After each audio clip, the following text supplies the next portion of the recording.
Mutfağımdan herkese merhaba, kanalıma hoş geldiniz. Bugünkü tarifimiz frambuazlı cheesecake. İlk olarak tatlımıza bisküvi tabanını hazırlayarak başlıyoruz. Rondomuzun içerisine 2 paket yulaflı bisküvimizi alıyoruz ve un haline gelene kadar rondodan geçiriyoruz.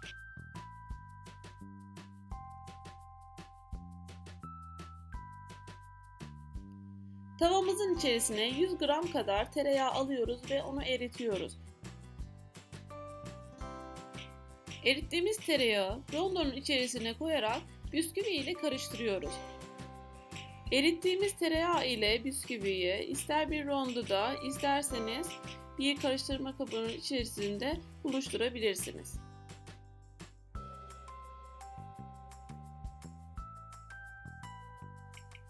Kelepçeli kalıbımızın taban kısmına yağlı kağıt serdikten sonra kenarlarını da aynı şekilde yağlı kağıtla kaplıyoruz.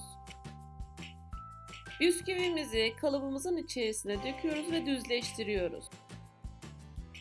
Bir bardak yardımıyla bisküvimize basarak düzleştiriyoruz.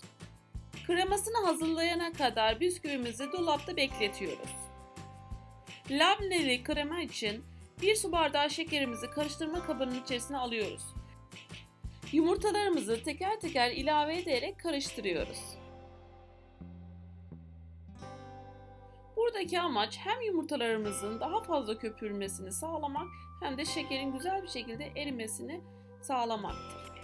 Buraya kadar gelen izleyicilerimden destek bekliyorum. Abone olarak, beğeni ve yorum yaparak destek olabilirsiniz. Yumurta ve şekeri güzel bir şekilde karıştırdıktan sonra suyunu daha öncesinde süzdüğümüz labnemizi ve kremamızı ekliyoruz.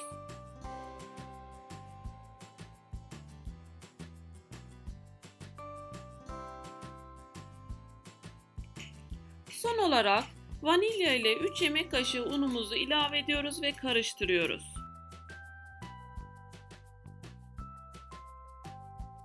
Buzdolabında dinlendirdiğimiz bisküvi tabanının üzerine kremamızı döküyoruz.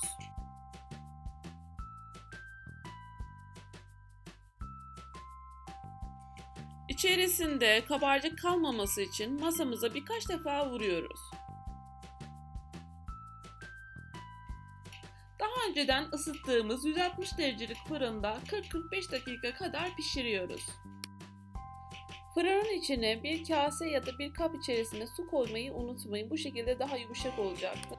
Gördüğünüz gibi tam kıvamında pişti. Soğumaya alabiliriz.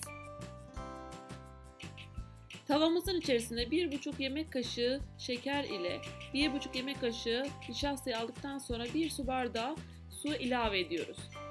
Karıştırdıktan sonra üzerine frambuazlarımızı ilave ediyoruz ve kıvam alana kadar pişiriyoruz. Bu arada cheesecake'imiz pişti.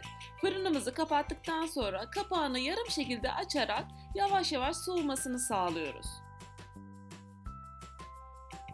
Soğuk hale gelen cheesecake'imizin üzerine hazırladığımız frambuazlı sosumuzu ekliyoruz. Üzerini düzleştirdikten sonra yaklaşık 3-4 saat kadar dolapta bekletiyoruz. Kesinlikle frambuazlı cheesecake'imiz bir gün bekledikten sonra daha enfes oluyor, daha kıvamı daha hoş oluyor, tadı daha güzel oluyor. Kesinlikle en az 3-4 saat bekletmenizi rica ediyorum. Çünkü daha lezzetli bir cheesecake yemek istiyorsanız kesinlikle birazcık dinlenmesi gerekiyor.